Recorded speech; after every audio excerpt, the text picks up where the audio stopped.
People have no idea what it means to eat clean or eat healthy. Everyone thinks that they're eating a clean diet. At least most people. Some people know they eat like shit. But by and large, out of the hundreds of people that I have talked to over the past 2 years, being an online health coach, and also having the privilege of looking at their blood work and asking them point blank, what does your diet look like? All of them describe nearly the same type of thing. Oh, I eat clean, I like eat a lot of protein and whole foods and da da da. Don't eat too much sugar, watch my carbs. Hmm. That doesn't mean anything. There are so many ways that could look. All of those descriptors and adjectives actually don't tell me much of anything.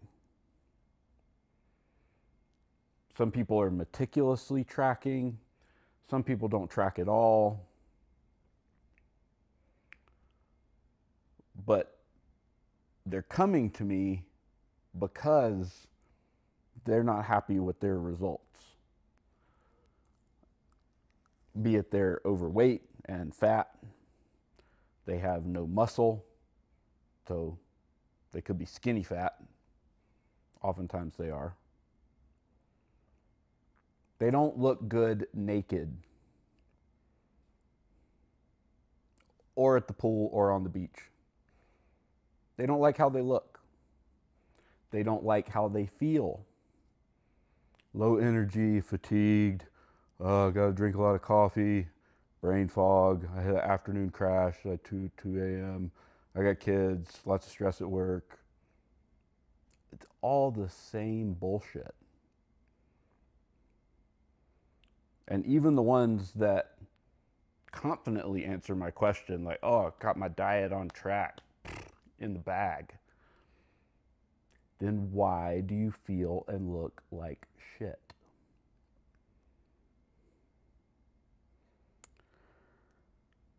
I've been paying attention to what I eat pretty meticulously since I was like 12 or 13. By personality, I tend to go for the extremes. And I think going to the extremes in life in different areas can be, for one, problematic, but two, can be very enlightening and you can learn a lot.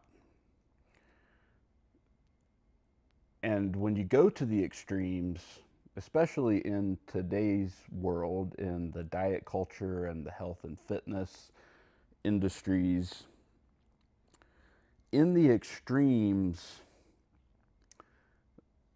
there's a lot of things that will try to capture not only your mind, a lot of mind viruses in the health and fitness space and the diet world. They also try to capture your wallet. Lots of money to be made on all kinds of supplement bullshit and tracking biohacking devices. I love it when people like, how's your sleep? They're like, oh, well, my Aura ring says it's blah, blah, blah. And I'm like, who gives a fuck what your little Aura ring says? How well do you sleep? Are you waking up all the time? Do you need your smartphone or a little device to tell you you had a shitty night's sleep? No, you know it. You wake up and you're like, damn. You're trying to get ready for the day and it's a chore and it's overwhelming. You don't want to do it. You're not sleeping well. Fine. Do you have trouble falling asleep? Do you trouble staying asleep? Do you have sleep apnea? Whatever it is, that's fine. Maybe you can use a device to figure out if you have sleep apnea, and that's one thing. You can go down that rabbit hole. But nonetheless, ketone strips and CGMs and all kinds of. I had talked to a guy yesterday wearing like a vagus nerve stimulator because his stress is through the roof, and he wonders why he has IBS-D, and he's shitting his brains out 9 or 10 times a day in the morning before he even can get on with his day. Yet he needs needs a bracelet to stimulate his vagus nerve so that he can regulate his GI tract and his nervous system. It's the food. It's what you're putting into your body. But everybody seems to think, oh, I eat grass-fed and organic and clean whole foods, lots of protein. Why do you still feel and look like shit? If that's a good approach, then you shouldn't be having any problems. You shouldn't be coming to me asking me why you're still 22% body fat and you work as a personal trainer.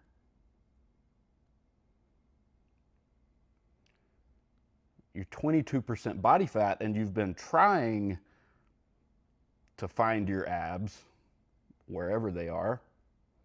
They're there. They're under there. Got to find them.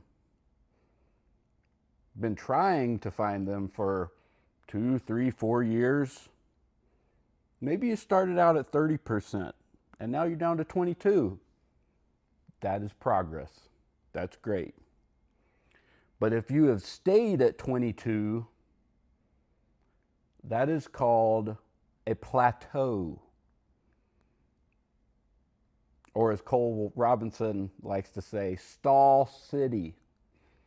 You're not going anywhere. You're stuck.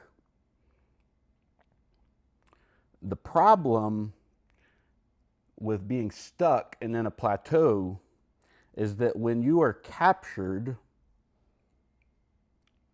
in one of these diet cults, diet tribes, call them what they are,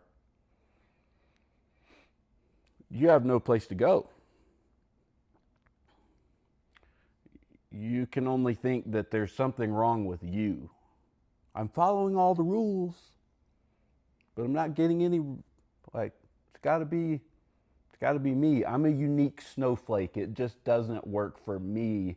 But you're brainwashed into believing that this particular box and framework that you've been living in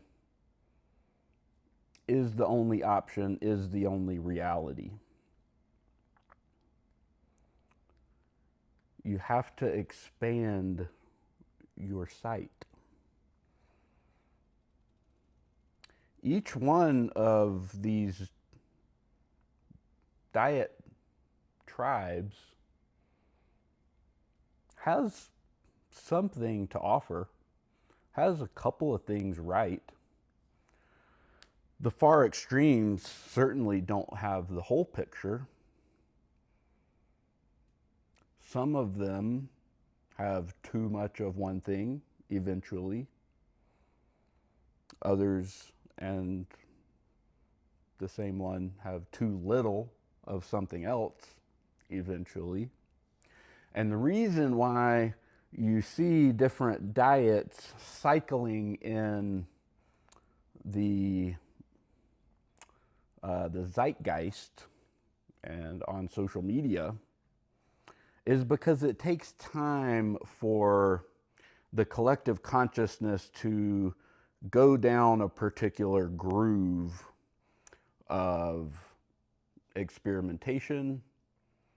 You always have the pioneers, people that are kind of trailblazing and doing the most extreme self-experimentation oftentimes kind of offering themselves up to share their anecdotal experiences, what they're learning, their missteps, things that didn't go so well, for the benefit of the group. And then more waves of people catch on and want to go down this one particular groove. And the algorithmic world and hologram that we live in nowadays catches on, and you're fed more and more and more of what you are buying into, or what the AI learns that piques your interest the most. And so you start to live in a little bit of an echo chamber. And after a couple of years, enough people have gone down this particular groove, and it takes time. Nature's wheels churn slowly. It takes time for the excesses and the deficiencies, the pros and cons of these different diet tribes and diet paradigms to be revealed. You have one extreme, which are the vegans, the plant-based folks. I lived in that world for nearly a decade and took it really to about as far of an extreme as you can.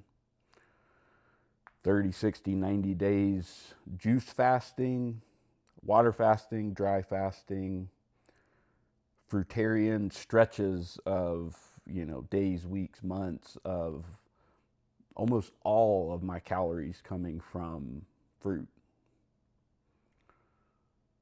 And plenty of years within that where I was eating more of just like what most people think of when they hear of a vegan diet. And it's a mixed macro, bunch of cooked food, plenty of room for junk food diet.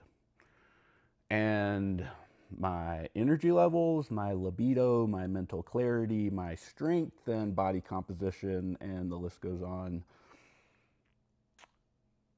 eventually all hit a very hard brick wall. And most of the time when we hit a brick wall, by laws of physics, we tend to divert or gravitate towards the opposite extreme, because nature, we're trying to balance the equation, and we've gotten so out of balance in one extreme. And so to course correct, we have to seek out, or intuitively are drawn to the opposite extreme. But then most people forget the lessons that they learned along the way in the other direction and throw the baby out with the bathwater, because again, we're sucked into a tribe, a sense of belonging, an egoic identity to a worldview and a construct as it relates and ties in with the food that we put into our mouth, as ridiculous as that actually is, that humans do. And so you go from vegan, and there's plenty of them on the internet, go all the way to carnivore. They probably are going to feel quite a bit better for a certain amount of time, because they were lacking a lot of the things that the carnivore world is very rich in. Protein, B vitamins, essential fatty acids, vitamin A, essential amino acids. A lot of good stuff. I was having dreams of rotisserie chicken for all things at the deepest realm of my vegan days, when I was just gripping and clenching on for dear life to hold on to my worldview. But deep down, I knew that it was going to come to an end, or I was going to come to an end. So you have, on the other extreme, we have the carnivores and the keto folks, and then all these different spectrums and flavors in between, the paleo, the primal, all those different things, animal based. And each one is trying to piece together little improvements because something was missing. Something was missing. One of the things that I demand, or one of the things that I always want within my current diet approach, my diet paradigm, my construct, which changes, it's fluid and flexible, but at all times, I do not want to crave a food that I cannot eat. Each one of these extremes, vegan, carnivore, keto, have a laundry list of things, often obviously opposing one another, of what you cannot have. Cannot have it. Doesn't work. And so the idea is kind of, how can I whittle down my food selection or my food choices for the sake of like purity or simplicity? Sure, I think some people, again, for a period of time, as a tool, a temporary tool, really simplifying the diet, fasting, resetting the system, the immune system, the digestive system, all these things have their place. But ongoing, if you are craving something, but it's not on your plan, you're screwed. You're stuck.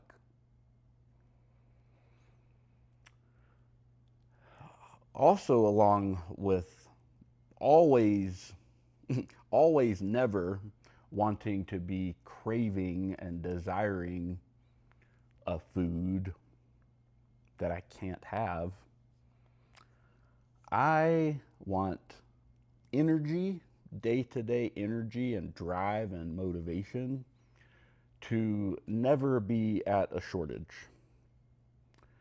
And you'd be surprised at how many people actually calibrate themselves to a baseline of low energy and low functionality. And just kind of this like haze of brain fog and lethargy and apathy. And they have a certain degree of productivity at that level, and that just becomes normal. When you experience the endless, seemingly endless abundance of energy and just power to go throughout your day, think at like a top level, regulate your emotions at a really even keel Zen level, but also have the intensity and the drive and passion and desire to interface with the hologram and the world, do your job, do your hobbies, be with your partner. When you experience a certain height of energy, You don't want to ever be without that. Why would you want to? Why would you want to be without energy? Even people that like the mental calmness and clarity that admit it, that certainly comes with certain types of diet paradigms that are more in the calorie restriction area. The thing is that you can have tons of energy, but still have the mental energy and strength to keep all of that into a really cohesive, balanced, calm state. So, no cravings for food that you cannot eat. Energy all day long. And I'm not talking the type of energy that is purely from stimulants and burning your adrenals. That's a different type of energy and it feels different. When you're running on adrenaline and cortisol, that gives you a certain type of energy, but that energy is one that comes from your body trying to energize you to go find food and sugar and carbohydrates that is the preferred energy substrate. That is the energy preferred substrate of this three-dimensional reality. Glucose, fructose, lactose, sugars are the preferred fuel of ATP production and energy production. Ketones are a great backup fuel. They allowed us to survive when things were scarce in times of starvation. And again, I'm kind of excluding all the, it's not many, it's a tiny fraction of a percentage of people that truly require something like an actual keto diet to be their healthiest. Because, little secret, 98% of people that say they're on a keto diet are not and have no idea. They think ribeyes are ketogenic. They're not. Too much protein. Everybody that comes to me and talks to me, I'm on a keto diet. What do you eat? Oh, steak and eggs and chicken and ground beef. Too much protein. You're gonna kick yourself out of ketosis within minutes, hour, whatever, of eating your OMAD, one meal a day, big ass bolus of 150 grams of protein. You're done. You're out of ketosis. I'm going to talk about OMAD for another day. Even if you're eating multiple times a day, too much protein, which most people are on what they think is a ketogenic diet, gluconeogenesis. I see it all the time. Their A1C, their blood sugar is in pre-diabetic ranges and they're confused. Why am I pre-diabetic? I don't eat sugar. There's more to the story. Sugar does not cause insulin resistance, nor does it cause diabetes, but it does reveal your metabolic dysfunction. And if done improperly, will cause the metabolic dysfunction and eventually diabetes. You lean more into MCTs, medium chain triglycerides, as your fuel source. That's a little bit different story, and that is a smarter approach. But these long chain saturated fatty acids, stearic acid. These are not great for your metabolism and will cause metabolic dysfunction. And in the absence of glucose, you will eventually downregulate all of your hormonal systems, and your energy will suffer, your libido will suffer, your body composition will suffer, and most likely you will spontaneously overeat and gain excess body fat. So your body composition will suffer because of that, but also because you will lose muscle. You will catabolize muscle. And you don't have the energy to train intensely enough to build muscle or retain muscle. Glucose and fructose derived energy is what gives the best workouts, the best pumps, the most intensity, the greatest endurance. Hands down, full stop, no argument. You want to talk about ultras, ultra marathons, and shit like that, that's like low, steady state intensity for extreme durations. Okay, we can talk about being fat adapted and a ketogenic approach. That nobody's doing that. People are going to the gym, trying to lift weights, trying to do some kind of HIIT cardio, trying to do their weekend warrior thing, go on hikes or whatever, do it, things outside. But I don't eat much sugar. Stupid.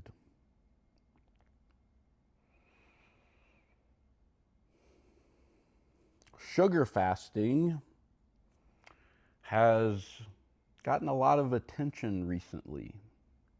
And what caught my attention to this most strongly is because I did sugar fasting for years in my past, but admittedly, I myself was extremely susceptible and bamboozled by the brainwashing, you could say, or the rigid belief systems, the worldview, the judgment, the self-righteousness of that end of the spectrum. But I felt firsthand and saw the benefits of running your body on carbohydrates. The downfall back then is everything had to be fresh pressed, fresh juice. Get the $500 juicer, got to have the highest quality shit. I spend like 3 hours juicing celery and making green juice in your kitchen all day long. What a life.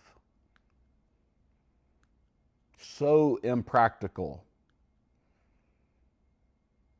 And if you don't live in a state in the US or a different part of the world where having like super high quality, ripe, fresh, juicy, sweet fruit all the time, just at any little store you stop at, a strictly fruitarian diet is also extremely unsustainable, expensive, and annoying. You don't ever know what quality you're going to come home with. You set it on the shelf. Hopefully it ripens up okay, but you kind of fingers crossed.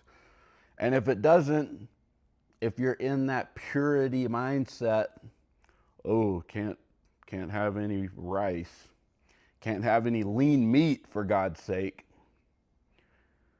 Veggies, oh, this is like bad for your digestive tract. You're screwed. Fruit's no good. You can't afford to make $20 or $30 mason jars of juice anymore. Don't want to get the pasteurized stuff from the store. It's, it's been all the life living nutrients have been devitalized.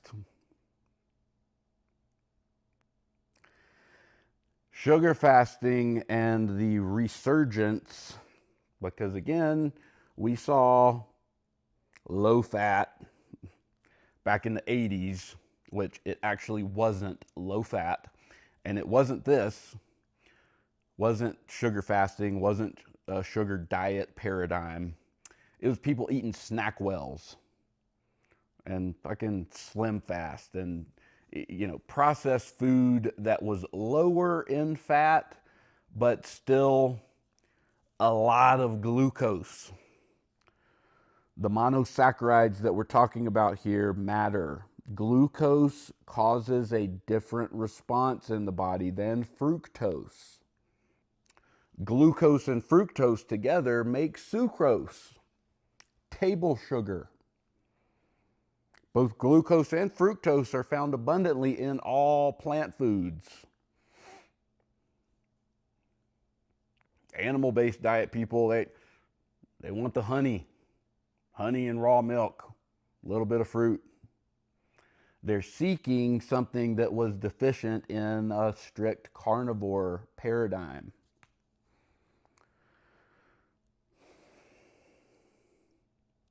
So my point earlier, we see these diet cycles come and go and come and go. They're pioneers, things that get kind of laid a groove in the collective consciousness. Enough people follow, and then after enough time, it takes time for the pros and cons, the drawbacks and the benefits and all that to get kind of fleshed out in the laundry of all the people trying them. Obviously, different people with greater adherence than others. To really reveal, all right, what are the take homes? What are the good things we can all learn from said experiment? And what could be improved? What could be refined, enhanced? What was it lacking? So for me, back in the day, I dug myself so far into a hole of being 145 pounds at 5'10" until you can see the lipomas on your abdominal muscles and trace the veins through your entire body like a highway map. You have not been lean. You have not been shredded, let's say that. Peeled, diced, shredded lettuce. Those are the requisites. Know where your lipomas are on your abs and know the curvature of the veins that start up on your chest and go all the way down to your legs. But I was protein deficient. I was shredded but under-muscled. I was weak. I had no energy, no libido. It wasn't coming up. And I was stuck. And so the problem, we shift to a certain approach, get caught into that. We see some benefits, we see some improvements. And then when you get stuck, rather than thinking, oh, now you adjust and pivot, bring something else into the equation, remove something from the equation, you just try to like double down and dig in harder of like, oh, I just got to do it better.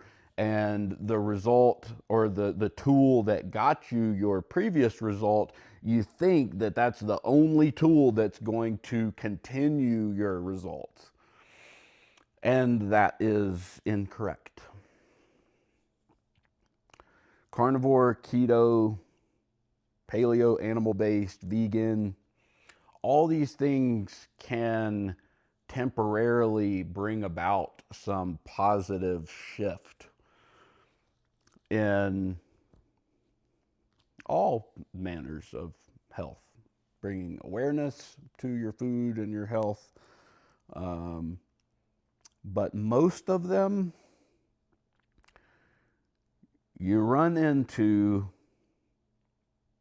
the need for either counting, which brings me to my third thing that I demand to always be a part of my current diet framework, is to get the result that I want, which is endless energy, never have cravings for something I can't have, is that I'm not counting shit. The only reason I have a scale in my kitchen is so that I can measure the ratios for recipes that I want to recreate exactly every time so they taste the exact same every time. My Ninja Creamy ice cream bowls, I know down to the gram how much milk and protein powder and collagen and because I want it to taste the same way every time. I don't trust scoopers. Scoopers are guessing.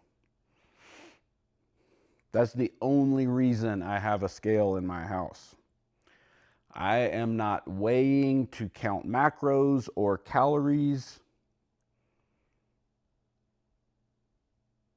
And I am currently effortlessly maintaining very sub 10. I say that to give like a very big cushion. Probably 7 or 8% body fat at the moment. Not counting shit, not craving anything that I can't have, and having endless energy all throughout the day. Most of these different diet paradigms, to continue to see benefits and to get to the gold, you end up having to consciously restrict. You're restricting a food group, a macro, you're doing some type of restriction. You just have to choose over time, because I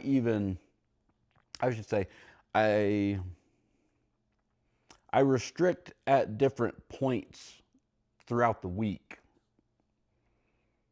Day to day, I have a certain target for what I'm trying to accomplish. If you're sugar fasting, you're restricting protein and fat. But the beauty of sugar fasting and mastering that is, again, it facilitates great weight loss, allows you to become a scale sniper, as Cole says. I like that. Know exactly how different foods respond into your body. Takes the guesswork out of everything. When you know how to master a sugar fasting day, you have cured your obesity, you've cured your overweight, you have cured your energy problem, you have cured your food phobias, you have cured your binge eating disorders, because sugar is again, the gold standard premier substrate for energy production. And energy is life. A lot of biohackers online that they don't really look like the standard of health and vitality that most people are wanting, but because they're on these, sugar or they're calorie restricted fasting protocols, because of a few rodent studies and different longevity assumptions at this point, they're going to live a long time and they're really healthy. That comes from a model of longevity that was years ago. Can't remember the man's name that came up with it, but essentially the idea is you want to lower your metabolic rate to live longer. Never really made much sense to me, as if we have a fixed amount of like metabolic cash that we can spend, and then we die. You're dead. As opposed to, how do we maximize our metabolic furnace and our energy output of the calories in, calories out equation? How do we maximize calorie output? Through maximizing calorie input. We have an abundance of energy, and abundance of energy doesn't mean that we just like flame out, burn ourselves out and die. No, it means that we have ample energy to thrive, to perform, build and maintain muscle mass, which is one of the single, greatest correlates with longevity, quality of life, years of independence and whatnot. Energy to fuel activity, exercise, recovery, energy to recover and repair. Anytime you're losing weight and you're getting to like a really dialed in body composition, you're turning on autophagy left and right. That's another one of these topics. It's just a buzzword. Nobody knows what they're actually saying. It's like the keto diet. Like, oh, I'm on a keto diet. No, you're not. Oh, I'm turning on autophagy. You don't know what you mean. Maybe you are, maybe you aren't. But the way you're doing it is certainly not the most optimal way of turning it on, because you turn on autophagy by losing weight. So you got a guy that's 22% body fat, and he's just fasted himself into a hole, intermittent fasting, calorie restricting, and his thyroid is so downregulated and his testosterone's in the gutter. He's stalled.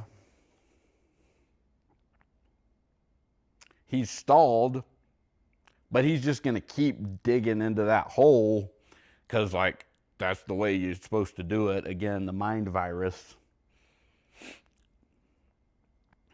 Rather than increase the sugar intake, increase the energy to then increase the metabolic rate, increase the energy output, which burns your body fat and turns on autophagy and eats up the cancer cells and da-da-da-da-da. It's a paradigm shift.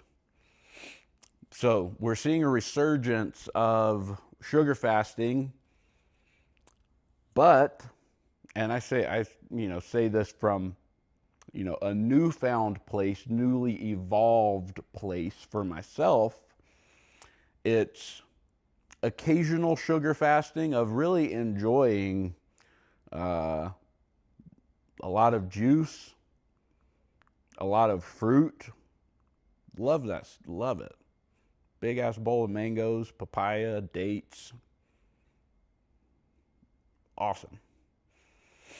Orange juice, grape juice, pomegranate juice. But without without having to fucking make it myself. You can go to the store and buy it in a bottle. Or if the fruit on the fresh produce shelf, if it's out of season and it's just not a bunch of good ripe looking stuff during the wintertime, oh my God, God forbid you buy some like canned or jarred fruit. Pretty good. And drink that syrup as sugar water. Same thing as your fresh squeezed, unpasteurized, raw, fresh pressed shit. So the confines of the purity paradigm that I was stuck in, I now get to enjoy all the best things of that lifestyle without all the limitations. And you better believe still eating a lot of meat. I do believe that if you truly are called not from an egoic place, but maybe it is just your life's path, your preference to be a vegan, you can do it. There's plenty of vegans out there that are jacked, but they know what they're doing. They know how to source and choose enough protein sources. And can you digest plant-based protein sources? And I don't think that that is always something that you can build the capacity for or the taste preference. When I was stuck in the vegan paradigm but trying to get more protein in my diet, it was just a bunch of vegan protein powder. Like, even though I was craving eggs and meat and different things like that, I was like, I can't do it. I need more protein. I need more amino acids. And I'm like whittling away.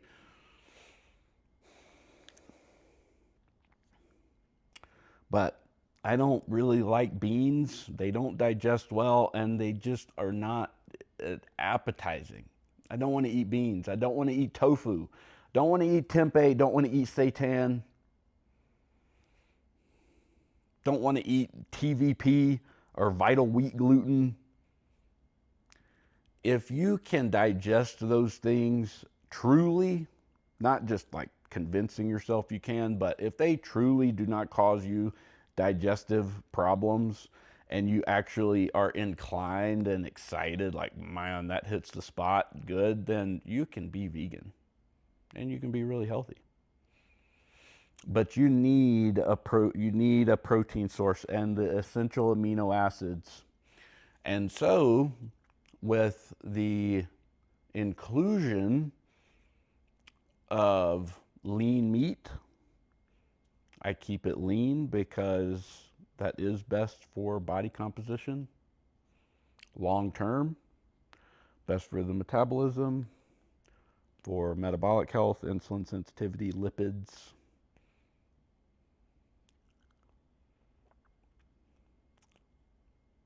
However, when you master sugar fasting and you do those on enough days during the week, it really does counterbalance to where if you want some more fattier meat, you want to go eat some fast food. I eat some Chick-fil-A every once in a while.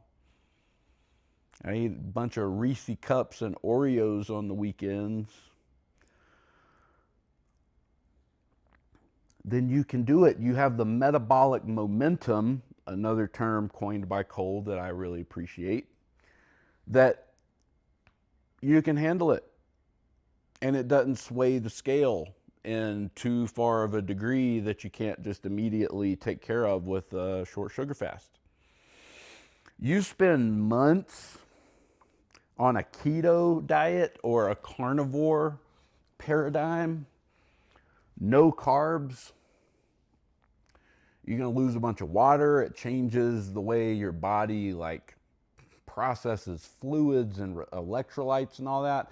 And then you go off the rails one day, one meal, you're going to be feeling it for like 3 full days. You're going to be feeling it. You're going to be hurting. It's going to take a long time to come back into homeostasis. The body always wants homeostasis. So the sugar fasting is a temporary tool to snipe the scale and the abs, to find your abs. That's what the sugar fasting allows. So the sugar fasting days allows you to dial in your fat loss, your metabolic rate, your cravings. Almost all cravings are rooted in a desire for carbohydrates, for sugar. And if you're on a carnivore keto approach, you're screwed.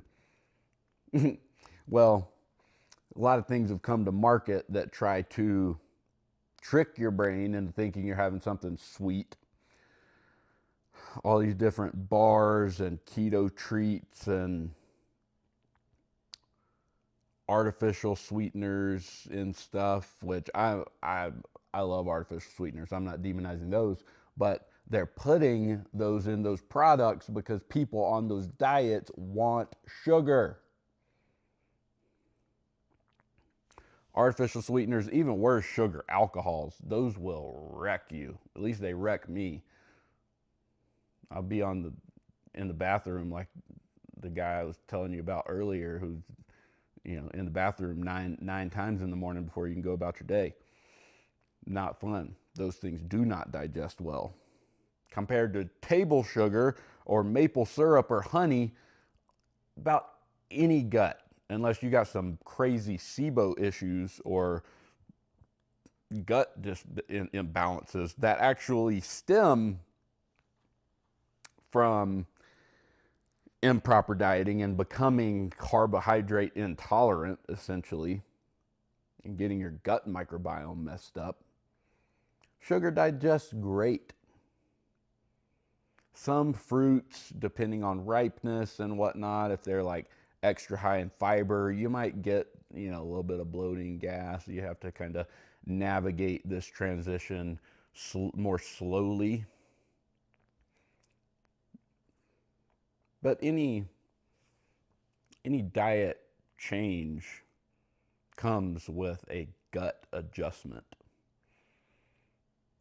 Everybody heard about that over the years when all the carnivore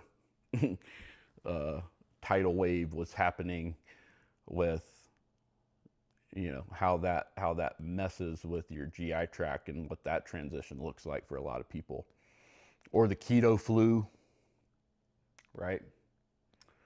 So those diets, a limitation is there's no flexibility to kind of go outside of that box.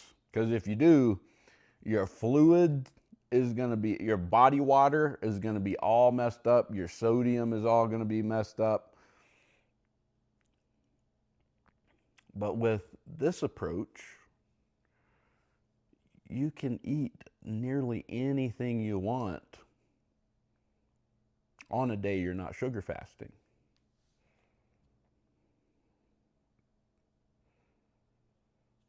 On days that I'm not sugar fasting, what works best for me right now is keeping the fats really low, more protein for sure, and starches, more starch.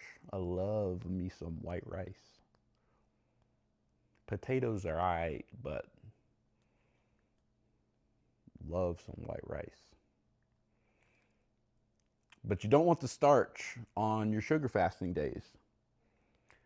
Sugar fasting days include and are limited to fruit, juice, maple syrup, honey, jam or jelly, candy, and soda. If you're eating anything other than that, it's not sugar fasting. That's why I really like it. It's very crisp in what you're doing. You either are or you're not.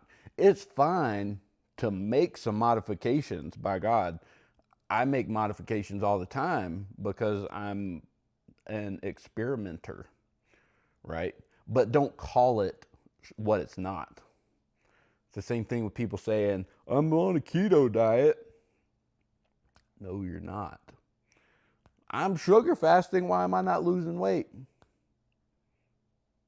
Are you? So if you got a bunch of weight to lose, your main focus should be fat loss. You shouldn't be worried about, oh my God, am I going to lose muscle? Probably. But it's more important that you're going to lose fat because you're fat.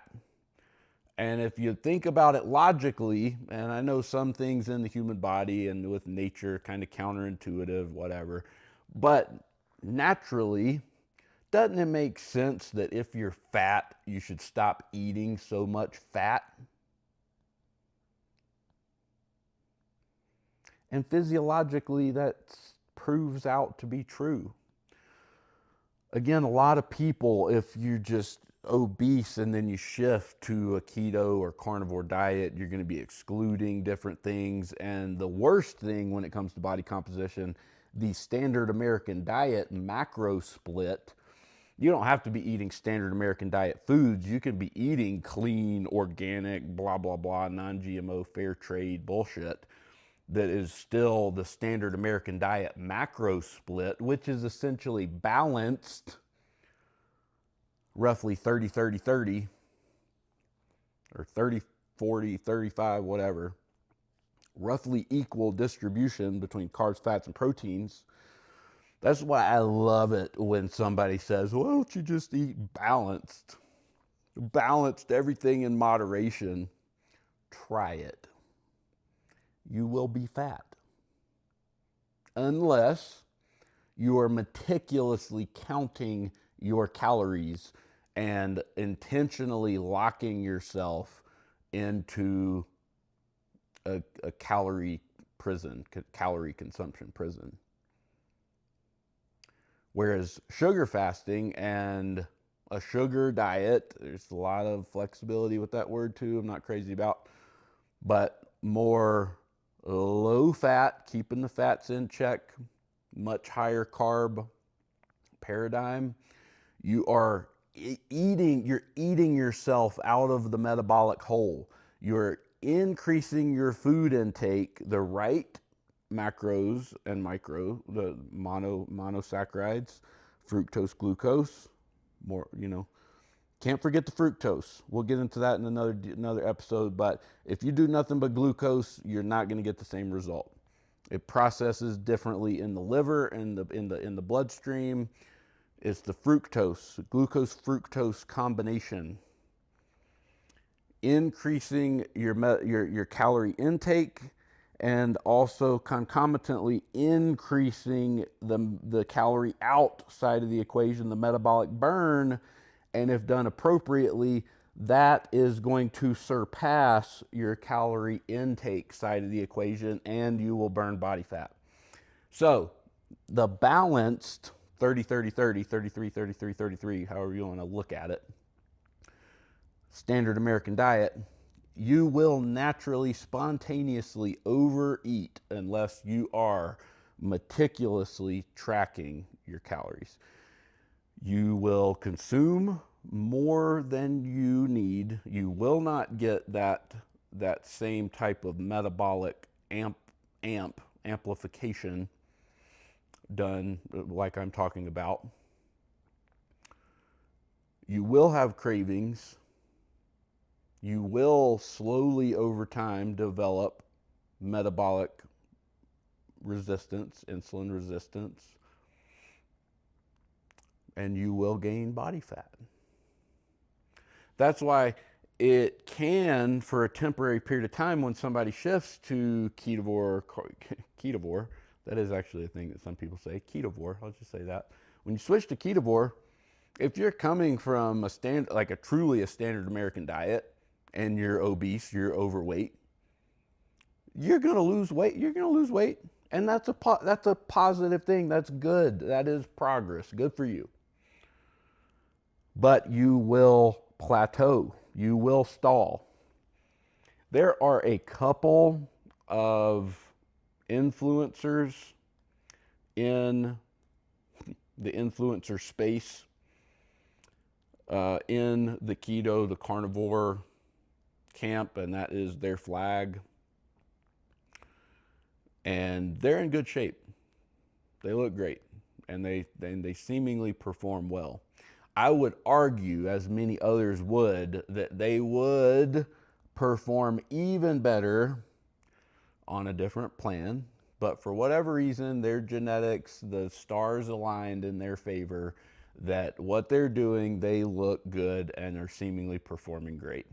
They are the outliers. They are the outliers, not the norm. Again, I've talked to hundreds and hundreds of people over the past 2 years and looked at their blood work and asked all of them, what are you eating on a daily basis and what are you struggling with? So they'll get some early wins, lose a little bit of weight, and they will stall. And their metabolic rate will drop proportionately. They will be low energy, low drive, and soft. The sugar fasting and the sugar diet, and then having a free day here and there. I don't even like saying a cheat day. Just it's a day you eat whatever you want to. Don't even think about it. It bakes in so much balance, like actual balance, because again, going back to the 33, 33, 33, that is not actually balanced for the human physiology. Numerically, it might kind of look nice, but when people say balance or moderation, again, they say it so carelessly and casually, they have no idea what they're speaking of. Balanced in a way of what? Of volume, caloric content, macronutrient, grams, volume of food on a plate. They don't know what they mean. But sugar fasting, having sugar diet days where you're including more proteins, more micronutrients, starches. I get to eat anything I want. I don't crave anything that I can't eat. That is food freedom. And when it aligns with physiological freedom, where I look, feel, and am performing the best I ever have in 35 years, that's what we're after, my friends. That is what we're after. I implore you to, before you throw up your diet tribe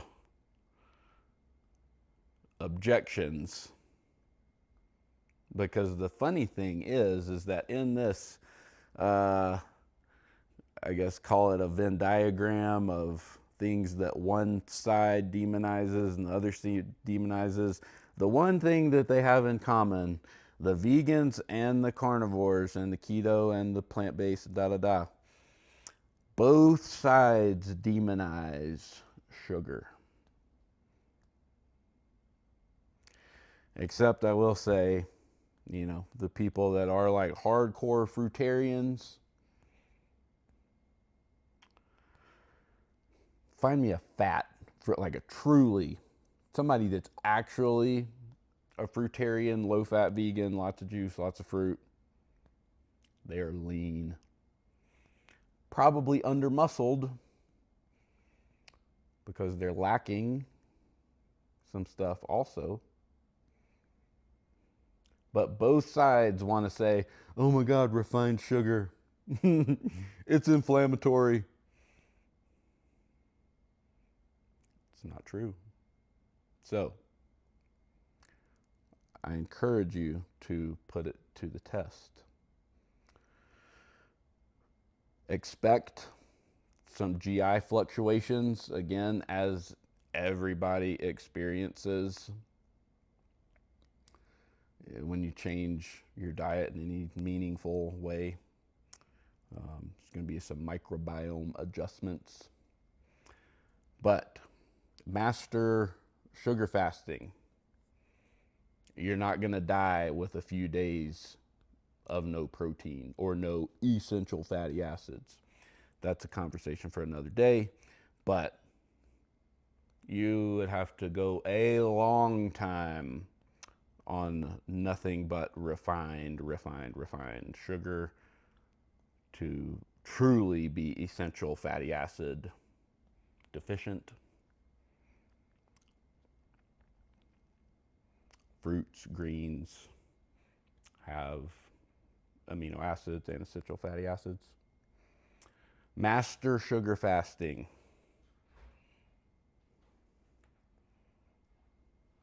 And see where it takes you. Namaste and peace.